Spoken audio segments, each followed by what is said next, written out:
وريني بقى كده يا ابني تشكيل النادي الاهلي قدام ايجي النواره ده، وخطه يا الصرب للفوز في اول ماتش ليه مع النادي الاهلي. انا متحمس قوي، يلا نبتدي التشكيل.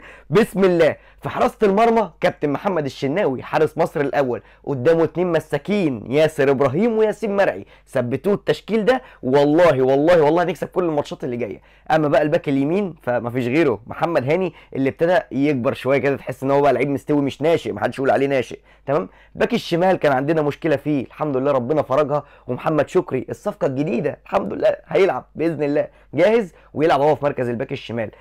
نص الملعب بقى مهم قوي في الماتشات اللي بتبقى خارج ارضنا دي، عشان كده انا شايف ندي فرصه لمروان عطيه، وجنبيه بن رمضان، ولو حصل اي خلل ينزل اليو ديانج في الشوط الثاني يعدل لك الدنيا دي. وهيبقى قدامهم مين بقى؟ هو لسه محروق، لسه بيغيظه الملك احمد السيد زيزو، يلعب حر في نص الملعب براحته خالص، هتاخد منه احلى شغل. طبعا الوينج اليمين مفيش غيره كابتن محمود حسن تريزيجيه، وكنت اتمنى ان حسين الشحات يكون موجود، بس خد عين بقى بعد ما قفل الدنيا خالص في نادي الزمالك. اما بقى الوينج الشمال فهو حبيبي وعشقي اشرف بن شرقي. وفي الهجوم انا شايف ان احنا ندي فرصه لجراديشار، واهم حاجه ان الشوط الثاني او خلال المباراه لازم ندي فرصه برده لاحمد عبد القادر، لعيب كويس جدا يا جدعان، ولازم يرجع تاني للتشكيل الاساسي. انا بقى عايز اعرف منكم انتوا رايكم في التشكيل ده، مين اللعيب اللي كان يستحق يكون موجود وانا ما قلتوش، ومين من اللي انا قلتهم ما يستحقش يكون موجود؟ اكتبوا لي بسرعه، واكتبوا لي كمان توقعاتكم للقاء.